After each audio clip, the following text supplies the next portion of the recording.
Welcome to Game Changers with Molly Fletcher, where we take you behind the scenes with peak performers to learn what makes them tick and discover how you can apply their lessons to your life. I'm your host, Molly Fletcher.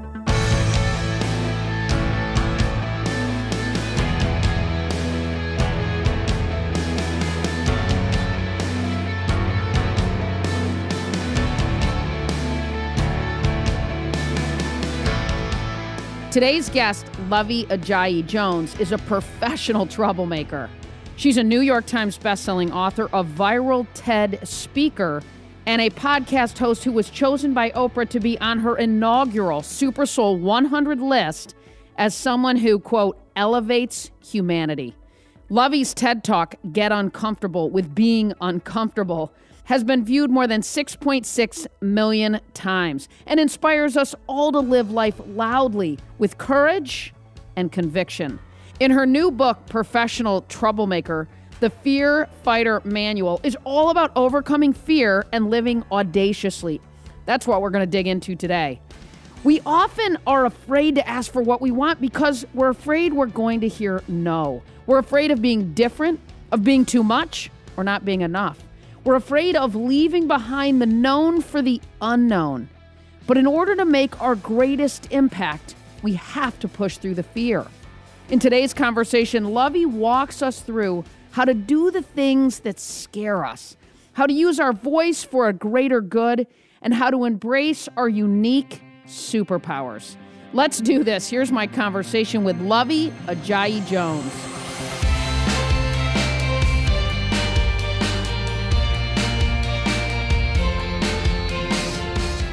Awesome. Well, Luvvie, wow, man, this is going to be fun. I'm excited to have you on. I am honored to have you on, truthfully. So thanks for joining us. Thank you so much for having me. For sure, for sure. So let's start our conversation by channeling little Luvvie, right? The younger Luvvie.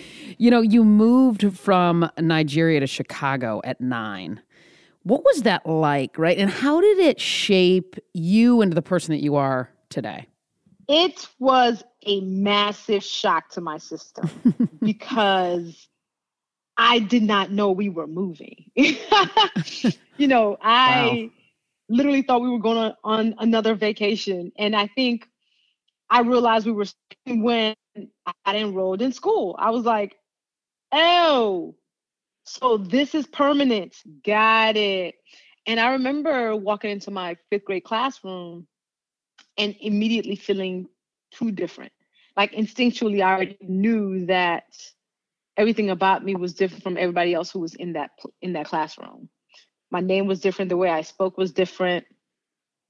What I thought about the world was different. So I did what kids do. They adapt very quickly. When you're 9 years old, being different is not cool. Like, that's not what you want to be. That's not cute. So you do what you do to fit in. And for me, that looked like going by a different name. That was the first thing I did, was ditching my name that I've been known as all my life, which is Ifeoluwa, and it's Yoruba for God's love. And I introduced myself as Luvvie, which was a name that my aunt, like a nickname that my aunt would use for me sometimes. I was like, that'll be easier for the kids to pronounce. So let's do that one.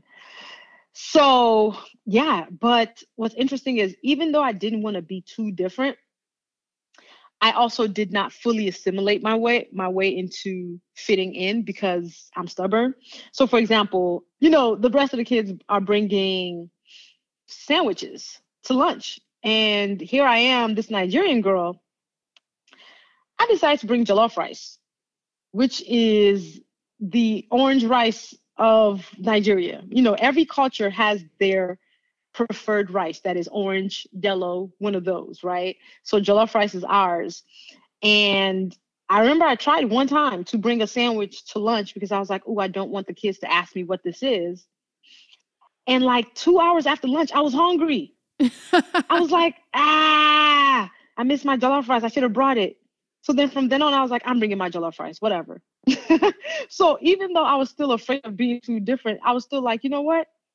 I'm still going to be too different and it's going to be okay. That sandwich didn't cut it, girl. And you went with what you knew and you went and you said, I'm going to be myself. I'm leaning Exactly. into me. The sandwich did not cut it. I was like, nope, nope, nope. That's right. So, so many of us know Luvvie, the writer, the speaker, podcast host, and certainly, which I love, a professional troublemaker.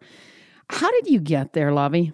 The journey has been long, and full of terrors. But no, I think I started blogging in 2003. I actually thought I was going to be a doctor. Growing up, it was the dream that I had, like the good immigrant kid that I was. I was like, I'm going to be a doctor because I want to help the world. I want to help people. And I was smart. I was bookish. And a lot of people had actually said to me when I was growing up, you're going to be a doctor. And I was like, yeah. But you don't realize that you're sometimes taking on other people's dreams. So when I started college, I took chemistry 101 for my pre-med major. I was psychology pre-med. And let me tell you, I was a kid who was used to coasting through school and getting A's by trying very little. Chemistry beat me up. I got the first D of my academic career, and I had actually made an effort. And I instantly was like, oh, yeah, you're not supposed to be a doctor. This is done. Like, this is not even the dream you want. Like, you don't even like hospitals, so kill it. Right. Kill that dream. Sure. And I quit instantly. And I'm usually a very fast quitter, but this one had me quitting very fast. I was like, yeah, no, pivot. This is not the thing for you. And that semester I started blogging. I ended up starting because I was peer pressured to doing it because my friends were starting their own weblogs. So I started this thing and chronicled my whole undergrad career. And then when I graduated with my psych degree in 2006, I deleted that blog and started a new one where I was talking less about undergrad life and more about the world as I saw it. And I never stopped. Even as I had a full-time job as a marketing coordinator, I'd come home and blog at nighttime. I wasn't getting paid for it. I didn't have expectations of it. It was just this hobby that I had. But it kept on getting bigger and bigger. More and more people started seeing it and finding it and being like, I read this thing that was really good and passing it on. I didn't take out ads. I wasn't like, here's what I'm going to do that's going to lead to this thing. I just wrote from a true place and people felt deeply connected to my voice. The power of all of it is the fact that I never wrote with pretense because I never expected anything from it. When you don't think it's going to be anything, you don't give yourself the pressure. So I didn't actually have the pressure of any type of succeeding. And in 2010, I got laid off my full-time job and still thought I was going to be looking for another full-time job. And I did. I looked for many.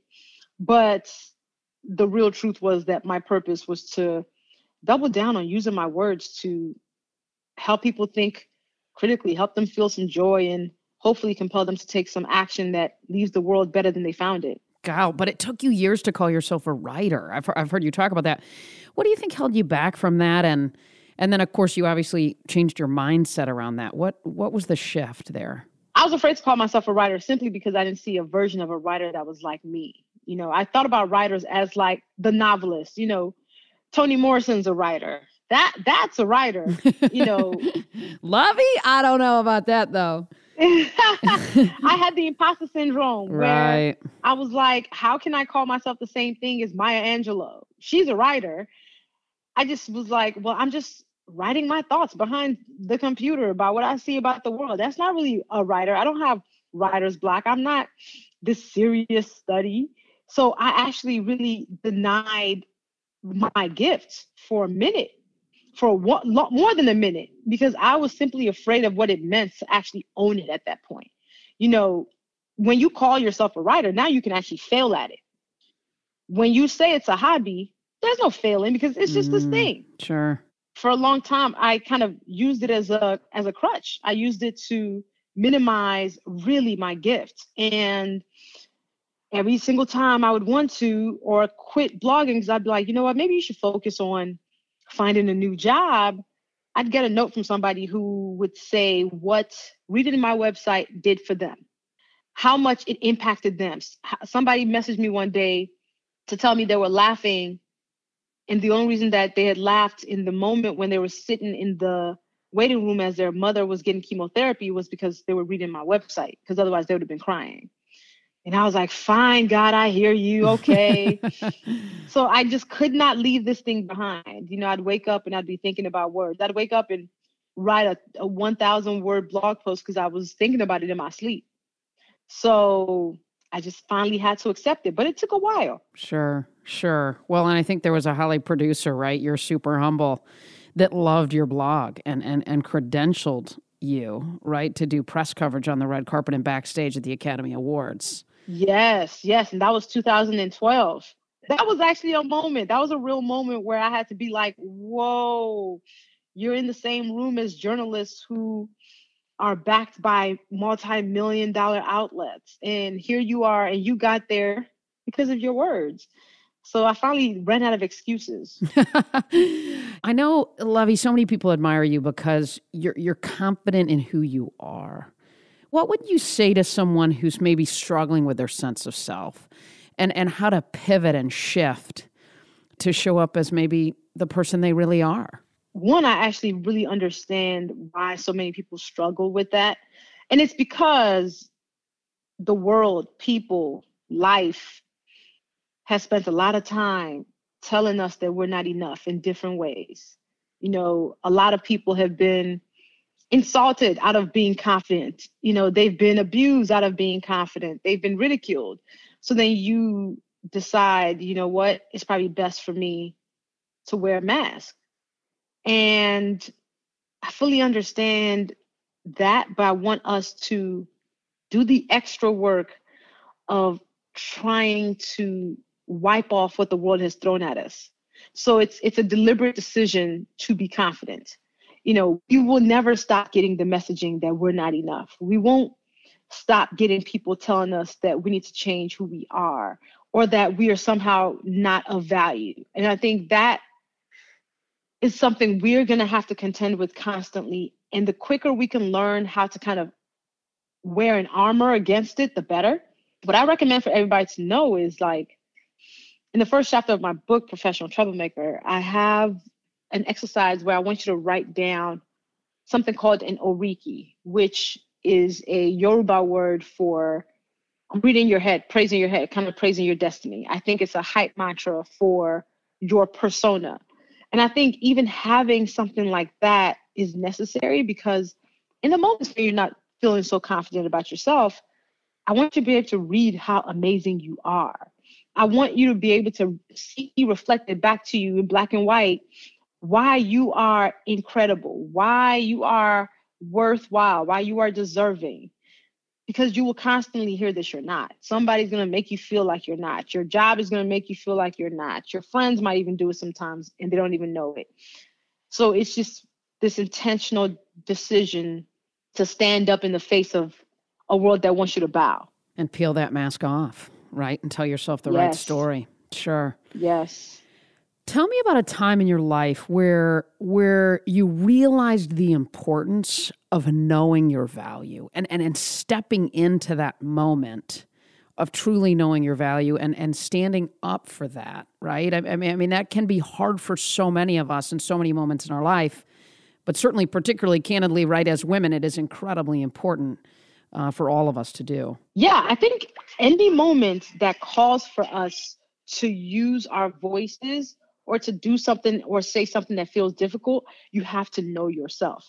You have to know what you stand for. You have to know what you will fight for, because otherwise it's really easy to be quiet. So, if you're in a room and everybody agrees to a decision and you're like, this is not a good decision, what allows you to have the audacity to say, hey, let's rethink this? You have to be clear who you are and what you hold dear. For me, one of the things that is a core value is honesty. So I always want to be impeccable with my word, and I want to give people fewer reasons to doubt me. So whenever I'm in a room, part of being impeccable with my word is also being impeccable about what I let happen in my presence. So that usually convicts me to speak up, even if it is difficult. That usually kind of forces my hand to be like, I know I'm kind of going against the grain here.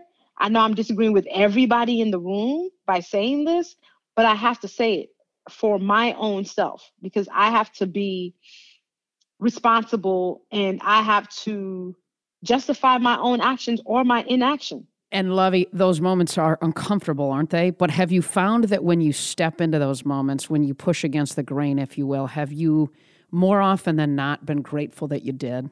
I can say that without hesitance. It's awesome. When I find that I push through, most of the time it actually goes well. And I say this because a lot of times when we do want to say something in that room and where we want to disagree with everybody, we are afraid of somehow rocking the boat or not being liked, or somehow it blows up in our face. That fear is valid, but a lot of times we will create these phantom circumstances that won't end up happening. And me as a perpetual truth teller, I find that it actually mostly goes well. People actually are mostly receptive to that. And even if it does not go well, ask yourself what you will lose if it doesn't. Ask yourself, what is the worst case scenario that could happen from you speaking up or challenging an idea in a room? What's at risk if I do? What's at risk if I don't? Right, at some level. Correct. Your TED Talk was incredible, right? 6 million views. It's unbelievable. Went viral. And for folks that are listening, if you haven't listened to it, check it out. It's called Get Comfortable with Being Uncomfortable, which we're certainly all picking up on with Luvvie. But here's the thing, right? You almost didn't do it, right? Like you almost didn't do this remarkable TED Talk that's impacted so many lives in such an awesome way. You turned it down twice, right? And then you did it. What happened? Yeah. So I was asked to do that TED Talk in mid 2017 as they were curating the TED Women. And I turned it down because I was like, my fall is already too busy. I'm not going to have time to prepare for a whole TED Talk. Because it was a year after my first book came out. I was heavy on the speaking circuit. I think I had 50 speaking engagements that year. And that fall, I actually was on a speaking tour with Glennon Doyle, Ivy Wambach, and a whole bunch of other dope people. So I had to be on a stage every 2 days. So I was like, not going to be able to do that and do a TED Talk also. That's a lot. So I turned it down. And then they came back in September and was like, we're going to have a Together Tour panel at TED. Can you at least come to that? And I was like, can't make it because I was now booked to MC and keynote a conference called the 3% Conference happening around the same time. So I declined. And then like 2-3 weeks before TED, I realized that I actually didn't have to be in New York for the conference that I was emceeing until a day after TED started. So I said, you know what? Can I just get a day pass? Just come cheer on my friends who are speaking. And they basically said, if you're coming, we want you to speak. Which is wild. Right, because at that point, everything was already locked. Like speakers were locked. They knew exactly what they were talking about. And they basically was like, we want you to speak. Take the stage. And I literally was about to turn it down for the third time when I called one of my friends and I said, hey, they want me to do this TED Talk. It's actually kind of wild because it's 3 weeks away. Isn't that crazy? And my friend was like, no, it's not crazy. And she's like, so you're going to do it? I was like, no, I'm about to turn it down. I just wanted to call you to, basically for you to be like, you're right. And she was like, no, you're not right. She was like, what are you afraid of? I was like, well, everybody's already been practicing their talks for the last few months. They've already been set in stone. And here I am about to come in the 9th hour and have to come up with a whole TED Talk while I'm still on the speaking tour. And my friend said to me, well, everybody ain't you. She was like, your practice, your coaching has been all this time you spent on the road, all these speaking engagements you've had. You've been prepped for this. So get off my phone and go write this TED Talk, kill it. And she hung up on me. I love it. She hung up on me before I could even argue with her. That's awesome. And I was like, well, guess I gotta write this talk. I guess it's on. In just a minute, we'll get back to the show. But first, I want to invite you to join my group coaching program, Game Changer Leadership Huddles. My coaching program is perfect if you love setting and achieving new goals, if you are committed to personal and professional growth, and if you want to be part of a community that will challenge and support you. Get signed up today at mollyfletcher.com/leadership-huddles and become a part of our growing community. Again, that's mollyfletcher.com/leadership-huddles. And for our podcast listeners, use the discount code GAMECHANGER to get special pricing. I can't wait to see you in the huddles.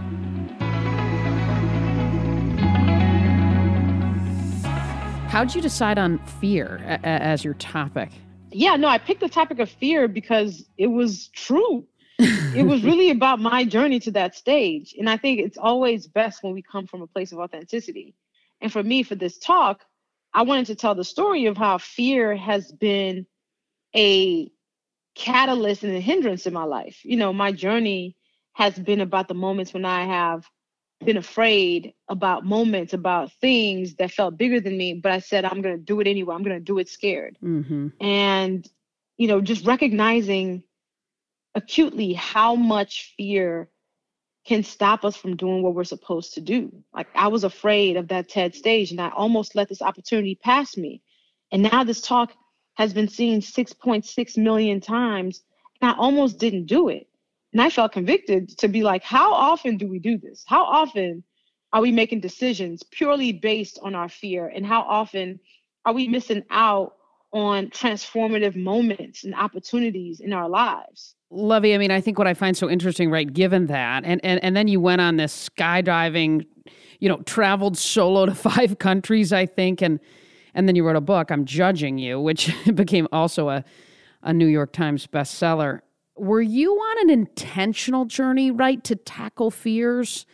And what inspired you to do it to that magnitude, right? Yeah, I think when I turned 30, I decided that I was just going to have this year where I did things that scared me. And even though the year didn't start as such, I think what really kicked it off is my birthday is January 5th. And I think January 2nd, I was like, you know, I want to spend my birthday out of the country. And usually I would ask friends and like, oh, you want to come with me? But something about, I don't know, something just had me go, don't wait on anybody. Just go. You want to be out of the country? Go.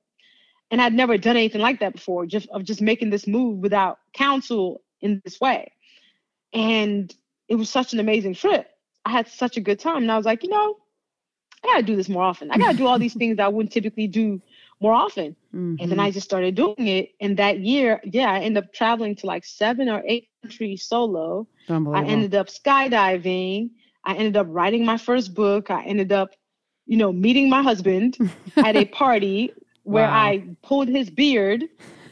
And so many cool things happened from that year. So many things from that year just had this massive domino effect in my life. And I was like, whoa, the intention, just the habits that I had that year of doing random things that scared me, it paid off in dividends. How would you describe your relationship with fear now, right? Like, how has it evolved? I am more familiar with those moments when I'm feeling fear. I'm more able to name it. I usually feel convicted to do whatever it is that I'm afraid of anyway. Mm-hmm. Step into it. Yeah, I'm just like, well, you know what? Clearly, I'm being asked to grow. Luvvie, which is more paralyzing, the fear of success or the fear of failure, and why? I think fear of success. I think fear of failure, what if it doesn't go right? What if you fail? That is still a real thing. But fear of success is something we don't talk about enough. That is just as real, because with success means you're going to have to change the structures around you and often the people around you. And that's scary. We often talk about the fear of not being enough, right? The world talks about that. People talk about it. But there's also this idea, right, of being too much. And you alluded to it a little bit, you know, too loud, right? Too aggressive, too confident, too quiet, maybe too sensitive. Whatever it is, you know, you write this, right? Being accused of too muchness is to be told to take up less space. I love how you talk about that. Super powerful. Tell me about that. Yeah, chapter 2 of Professional Troublemakers is actually one of the ones that people kind of send back to me the most, of having impact on them, because the idea of being too much is something we've all been accused of in different ways. Whether we are, too loud or, too sensitive. Some people have been called too tall. People will make these judgments about us. And really what it means is we want you to be less. But that sounds rude. It feels more polite, even though it's not, to tell somebody that they're too much. So then we hear this from somebody and we absorb that critique and we think we are somehow not good. And we feel like we have something that's broken or something that we have to fix. And it follows us. It might have happened when we were little and we remember the moment. And then we try to hide that thing that we are too much. I really think that the thing that people say we are too is usually our superpower. It's something about us that stands out enough for somebody to notice that is different from somebody else. Mm-hmm. And we need to kind of embrace it. I was the kid who was told that she talks too much. Well, now I make a great living as a speaker, as a writer who uses my words. Imagine if I had taken that on and said, you know what, I will be less than I was. I will talk less. I will not use my words. And I wouldn't have honed my grit, my gift, my craft over all these years. So it's a reframing. And, there are times when it might be valid if what we are being accused of is actually hurting somebody else. Sure, we can be too sensitive if we don't receive anybody's critiques, even if it's constructive, right? If we just no, and we're harming our own personal development. Absolutely. Okay, we should pay attention to that. But most things, we're not harming people by being too tall. We're not harming people by being too sensitive. If we're being loud in the library, sure, we can be more quiet. But yeah, we just kind of have to reframe it and stop absorbing everybody's critiques of us constantly. That's a Luvvieism. I call them a Luvvieism. You have another one I love. Boundaries are some of my favorite things to draw, right? Too many of us, are bad at this, right? Luvvie, I mean, it's uncomfortable, isn't it? Talk to me about that one. Yeah, it can be uncomfortable to draw boundaries, but I think we have to. We can't afford not to. Mm-hmm. We're often mad at people for crossing lines we never established. And then we don't tell them when they do it. And then we sit there sulking. Meanwhile, the person didn't know they crossed your lines and you're feeling aggrieved, but you didn't let them know. Who wins in that scenario? Definitely not you, who is now pissed, and certainly not that person who has no clue they've somehow offended you. So then when they do it again, you get mad. And you're like, why would they? You never told them. I think it is a form of service for us to be upfront about our boundaries, because then once we tell people what they are, and if those people decide to cross them, we learn something, correct? Well, this person doesn't respect you. But most people will actually respect you and say, thank you for letting me know. And they will not cross that boundary. Yep, absolutely. That clarity is powerful. It's powerful. Your latest book, Professional Troublemaker, it came out in March and is a New York Times bestseller. What inspired you to write this book? I was inspired to write this book because of my TED Talk. Okay. Every day since that thing dropped in December 2017, I get a note from somebody who says, I watched your TED Talk and this is what it made me do different. And you talking about fear made me feel less alone. And I realized I wanted to drill down further on the topic of fighting fear. I wanted to talk about how a lot of the life that we want is on the other side of fear. We've heard it a lot, but it's true. And this habit that we can develop, because it's not just a personality trait, this habit that we can develop can shift our lives very quickly. I'm a professional troublemaker is actually the first words of my TED Talk. I know. And what that often means is that we are disrupting for the greater good. We are saying what feels tough, even when it feels tough, because we know that it is for the good of whoever's in the room or possibly somebody who's not there. Making trouble often looks like doing the thing that is scary, that has no guarantees, that you're not sure if people will like it, but you are driven by a mission that's bigger than you. And I wanted to have this because this is a book that I needed, oh my gosh, 10 years ago when I was afraid to call myself a writer. If I had this book, it would have helped me out and actually informed me that you are a writer. Why would you not be one? You're doing the work, so you are that. So I basically wrote a book that I needed when I was asked to do the TED Talk and I turned it down, you know, or the one that I needed when I realized, oh, snap, you don't want to be a doctor. Quit everything. So that's why I wanted to write this book, because I wanted somebody else to pick it up and have this serve as their cheerleader, as their friend who tells them, you're going to do this talk, you're going to be fine, you're qualified. Yeah, I mean, it's almost like we're often most powerfully positioned to talk about and serve in a way that was a place that we once were, aren't we? Yes, yes. That's something that I've heard from Rory Vaden too, Our where friend. he actually, I think his quote is like, you are most readily available to serve the you from 10 years ago. Yeah, right. That's how he says it. It's good stuff. Yeah, it's brilliant. It's brilliant because it's true. Sure, sure. You know, all of us have been in a room where we're faced with a choice, right? To speak up or to stay silent, right? And what are the questions that you ask yourself when you're in that moment, Luvvie? Yeah, I ask myself three things when I want to say something that feels tough, that's making me uncomfortable, or that's disagreeing with the room. And those three things are, do I mean it? Can I defend it? Can I say it thoughtfully? If the answer is yes to all three, I say whatever I got to say and just handle whatever comes. And I think that's important because it keeps me from being impulsive. It makes sure I'm not just talking just for the sake of talking and hearing my voice. It makes sure that my intentions are good. I'm not just saying this thing and challenging this idea because I don't like the person. It's actually because this is something that I feel deeply about. And, you know, making sure I say it as thoughtfully as possible as risk mitigation, because, you know, if you say it hatefully, it's going to be hard for somebody to receive. But all of this is not to guarantee that somebody's going to love exactly what you say. You can't control other people. But I think it's always good to check in with yourself. So this is the check-in that I use in those moments. I love it. I think it's good stuff. How can leaders do a better job of encouraging the professional troublemaker in the people that they lead, and why should they? Yeah, I think every company, every room, every family, every friend group needs at least one professional troublemaker. They are who Adam Grant calls the challenge network. You know, they're the people who will say, yeah, this idea, this campaign idea, let's rethink it because I want to make sure we're being as thoughtful as possible.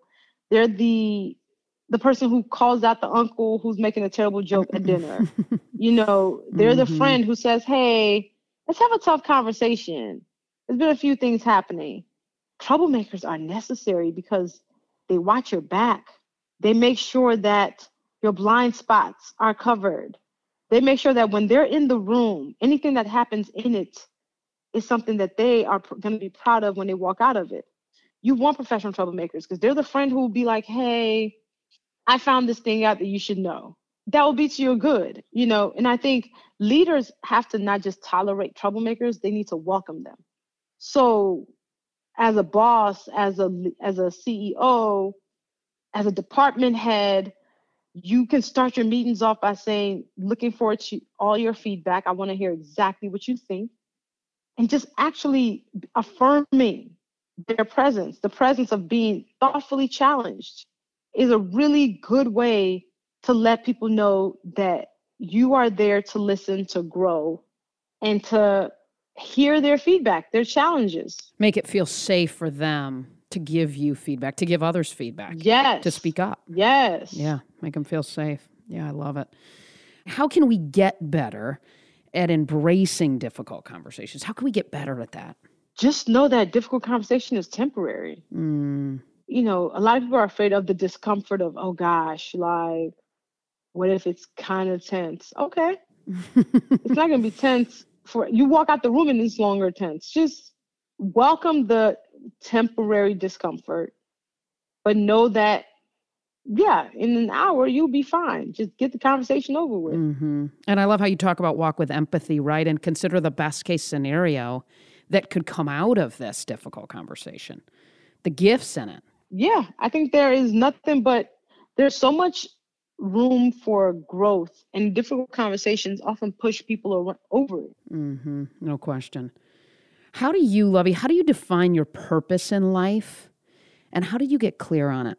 I think my purpose is to use my words and my work and my presence to help people feel joy and think critically, and then to compel them to make this world better. I honestly think no matter if it's through my book or through my podcast or just from somebody who follows me on Instagram. That's what I hope happens with how I show up. And, you know, writing is a vehicle to this purpose. And I think it's how people can get clear. I think it's important to know what you're passionate about, what brings you so much joy. What do you wake up thinking about? What are the things that people are constantly asking you about? That just comes naturally. I think a lot of times we think our purpose is this thing that feels difficult. I think our purpose is the thing that's right there. Right in front of us. Yeah, it's often the low-hanging fruit, but we think because it's too easy, that can't be it. Yeah, the thing that's that too easy is it. That's our superpower. Yep. Luvvie, we end with rapid fire, so I'm going to hit you with some quick ones and you just fire back, all right? All right. Introvert or extrovert? Introvert. Favorite book? What's your favorite book? Toni Morrison's Sula. Ooh, last show you binged watched? Lupin on Netflix. One thing you love that people think is weird? Troublemaker. Right. One thing I love that people think is weird. I love watching cleaning videos. Ooh. Yeah, I don't think people think it's weird. I think people also agree with me. So like I love watching just like videos of people power cleaning something. That's awesome. Something people often get wrong about you. That I'm an extrovert. People assume that because I'm so social. Sure. That surely I am an extrovert, and it is wrong. You get your energy from being alone. Yes. Yeah, that's interesting. What's the worst advice that you've ever received? Be a doctor. Yeah, baby. I think I knew that where that was going. And one thing you're really excited about right now, Luvvie? I'm really excited about where Professional Troublemaker takes me. You know, this is an interesting question for you. What's your greatest fear? I think my greatest fear is not saying yes when I should and not saying no when I should. Not, exhausting myself in this journey.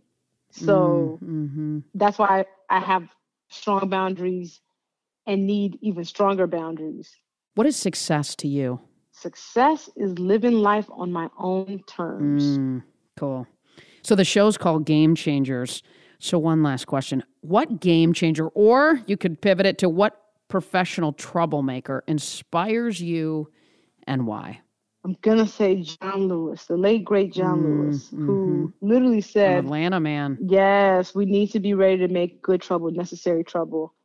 And he dedicated his life to doing just that. And I think that ultimately in his life is really what it means to make trouble. His form of making trouble meant he was protesting injustice. The fact that making trouble looked like asking for people to be treated like whole human beings lets us know that trouble is not a bad thing unless you're doing bad things.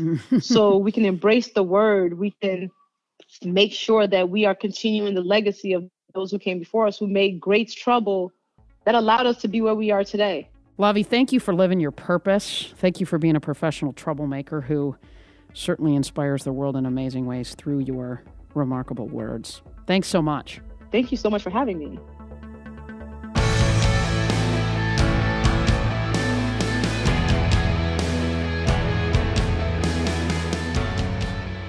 What an inspiring conversation with Luvvie Ajayi Jones. Here are 3 of my favorite takeaways from this episode. Number 1, embrace your too muchness. I love this. The world often tells us, doesn't it, that we are too much, too confident, too sensitive, too aggressive.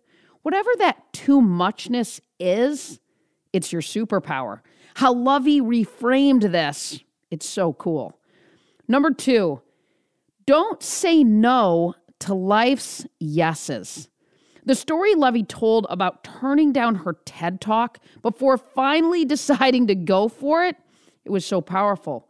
What in your life are you saying no to simply out of fear? Number 3, use your voice. When she's uncertain whether to speak up, Luvvie reflects on these 3 questions. Do you mean it? Can you defend it? And can you say it with love? That is a cool framework, an awesome tool that we can all lean into.